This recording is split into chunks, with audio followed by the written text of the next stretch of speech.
आज ये बोल रहे हैं बीजेपी एंटी मुस्लिम है। अगर बीजेपी एंटी मुस्लिम है, मुझे दिखाओ कहां पर बीजेपी ने शासन किया कश्मीर में लोगों के साथ। क्यों ये झूठे दावे कर रहे हैं? वोट मिलेगा, डर और दबाव की पॉलिटिक्स खत्म हुई, वोट मिलेगा।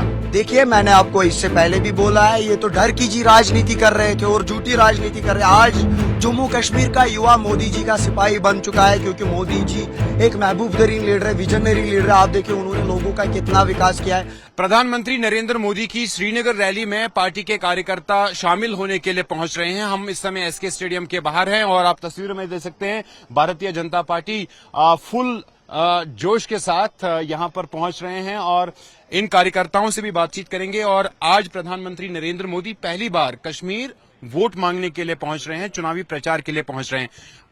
कश्मीर के युवाओं से बात करेंगे। आप हमें बताइए कि 2019 के बाद क्या बदला और आज प्रधानमंत्री से क्या उम्मीद है? देखिए, आज हमारे दुनिया के महबूब तरीन लीडर माननीय प्रधानमंत्री नरेंद्र मोदी जी हमारी कश्मीर की सरजमीन पर आ रहे हैं और मोदी जी अपना वोट मांगने के लिए आ रहे हैं और इंशाल्लाह हमें उम्मीद है इस बार हम 50 पार कर लेंगे, हम अपनी सरकार बनाएंगे। आप देखो, अपोजिशन अभी पूरी बौखलाई हुई है, उन्हें बौखलाहट है। इन्होंने खाली नेपोटिज्म किया और डायनास्टी पॉलिटिक्स किया, फैमिली रूल किया। अगर ये आज दावे कर रहे हैं, ये दावे खोखले। आप देखो कि उमर अब्दुल्ला का स्टेटमेंट आया, वो टोपी अपनी उतार रहे थे और लोगों से वोट मांग रहे थे, क्योंकि उसको पता है उसने लोगों का विकास नहीं किया, लोगों का डेवलपमेंट नहीं किया। अगर देखा जाए 3,500 PSA इनके दौरे इख्तिदार में लग गए। जितना भी कत्लो गारत हुआ, इसका जिम्मेवार नेशनल कॉन्फ्रेंस और PDP है। आज ये बोल रहे हैं बीजेपी एंटी मुस्लिम है। अगर बीजेपी एंटी मुस्लिम है, मुझे दिखाओ कहां पर बीजेपी ने शासन किया कश्मीर में लोगों के साथ। क्यों ये झूठे दावे कर रहे हैं? वोट मिलेगा, डर और दबाव की पॉलिटिक्स खत्म हुई, वोट मिलेगा। देखिए, मैंने आपको इससे पहले भी बोला है, ये तो डर की जी राजनीति कर रहे थे और झूठी राजनीति कर रहे हैं। आज जम्मू कश्मीर का युवा मोदी जी का सिपाही बन चुका है, क्योंकि मोदी जी एक महबूब तरीन लीडर है, विजनरी लीडर है। आप देखिए उन्होंने लोगों का कितना विकास किया है। आप देखिए सेंट्रल गवर्नमेंट की कितनी स्कीमें है यहाँ पर ऑन ग्राउंड। आप हर एक नागरिक से पूछे, या जिस कॉन्स्टिट्यूंसी में वो आ रहा है, लाल चौक कॉन्स्टिट्यूंसी में मोदी जी आ रहे हैं, जिसका कैंडिडेट भारतीय जनता पार्टी का एक होनहार लीडर और जाबाज लीडर इंजीनियर एजाज साहब, देखिए वो अपने टेन्योर में DDC भी रहे। आप देखो उसने अपने इलाके में कितना काम किया, कितना विकास किया। अब देखो आज जो NC का कैंडिडेट एहसान परदेसी साहब लड़ रहा है, जब 83 और 87 में रिगिंग की, तब उसका बाप गुलाम कादिर परदेसी वो DC श्रीनगर था, तब तो रिगिंग हुई। उसका जिम्मेवार कौन? वो तो गुलाम कादिर परदेसी है। आज ये लोगों को बोल रहे हैं हम 200 यूनिट बिजली फ्री देंगे, लेकिन हमारा यहाँ सबसे बड़ा पावर प्रोजेक्ट है, बेचने वाले कौन है?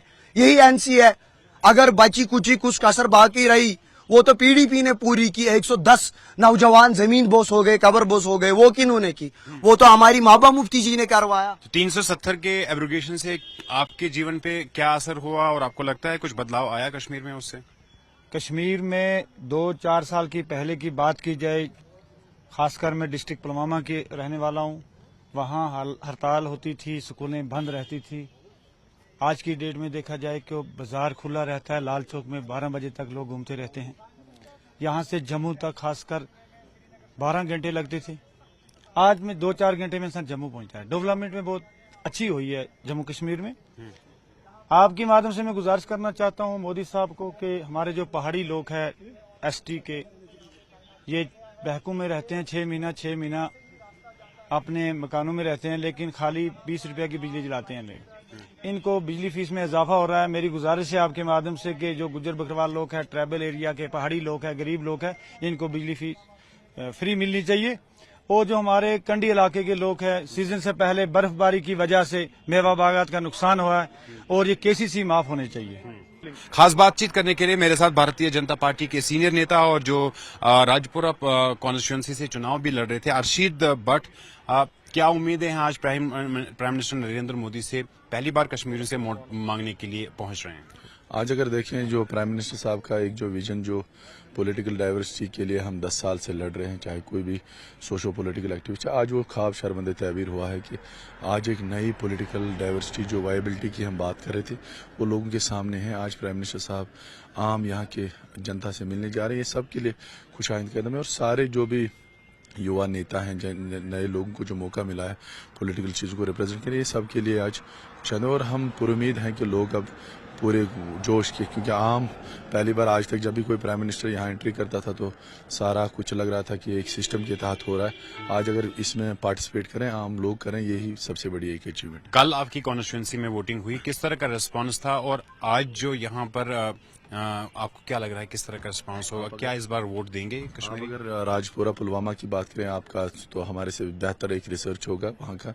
सबसे ज्यादा हर पोलिंग बूथ से वोट है, एक्सपेक्टेडली थम्पिंग मेजॉरिटी से भारतीय जनता पार्टी राजपुरा की सीट को ले रही है। और हिस्टोरिकली वहाँ की, क्योंकि वहाँ का जो यूथ है सोशो पोलिटिकली जब भी कोई किसी ने आवाज उसको कम किया गया, उसको सफोकेट किया गया, कभी भी मौका नहीं दिया नौजवान को एक अपनी बात रखने का। यहाँ की रीजनल पार्टीज ने क्या किया कि कभी भी इन्होंने यूथ को ये लीडरशिप को क्लासिफाई करते थे, front line leadership, second line leadership, third line leader, इसमें यूथ को रखा था झंडे बांधने के लिए।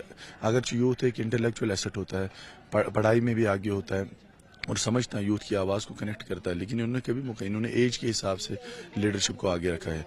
तभी आज अगर वहाँ अगर देखिए जो ही हमने वहाँ रिप्रेजेंट किया अपनी पार्टी को, अपनी भारतीय जनता पार्टी को, आप देखिए वहाँ का एक रेस्पॉन्स हर पोलिंग बूथ से। और यूथ ने जो वहाँ पे एक पॉलिटिकल रेवोल्यूशन के लिए लड़ाई लड़ी, उसमें बिल्कुल काम है। ये पॉसिबल हुआ तो इसी सरकार में पॉसिबल हुआ। ये लाइन ऑफ कंट्रोल से सटेक इलाकों से लोग प्रधानमंत्री नरेंद्र मोदी की श्रीनगर रैली में शामिल होने के लिए पहुंच रहे हैं। मेरे साथ यहां पर मौजूद है भारतीय जनता पार्टी के आशिक रफीक। आशिक, ये बताइए कि एलओसी के उरी इलाके से आप आते हैं, आज क्या उम्मीद है प्रधानमंत्री नरेंद्र मोदी से? आज मैं आपको कहना चाहता हूं कि उड़ी से खुसूसन तौर भारतीय जनता पार्टी के जो वर्कर नॉर्थ कश्मीर बारामूला से आ रहे हैं, करना, कपवाड़ा, टंगडार, बारामूला कॉन्स्टिट्यूंसी, उड़ी, एलओसी उड़ी, यहाँ से 120 किलोमीटर दूर है। कमल कौल लास्ट माड़ियों से लोग निकले।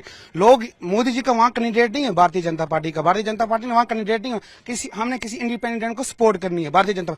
मगर एक जो नारा है लोगों का, जो नारा है कि मोदी जी आएंगे तो इनकलाब आएगा, जो मोदी जी का वेलकम करने के लिए खुसूसन लोग वहां से निकले।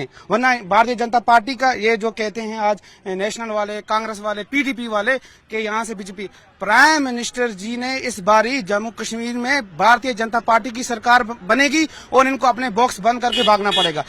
एनसी कांग्रेस पीडीपी तो कह रही है 370 के खात्मे के बाद कोई बदलाव कश्मीर में नहीं आया। सर, बदलाव क्यों नहीं आया? आप मुझे बोलो। पहले तो लोगों को भर भर ये जेलें में अंदर डाल रहे थे, एक तरह से मुबीना मुफ्ती अंदर भर रही थी, दूसरे से कर रही थी, मैं नकार रही हूँ। अभी उसके बाद जब बीजेपी की सरकार आई, कौन सा अंदर गया? किसी जगह आपने देखा पत्थरबाज हुआ? महबूबा मुफ्ती खुद पत्थर पर मरवा रही थी, फिर बोल रही थी मेरे लोग अंदर चले गए, फिर बोल रही थी उधर से मेरे लोगों को छुड़वाओ।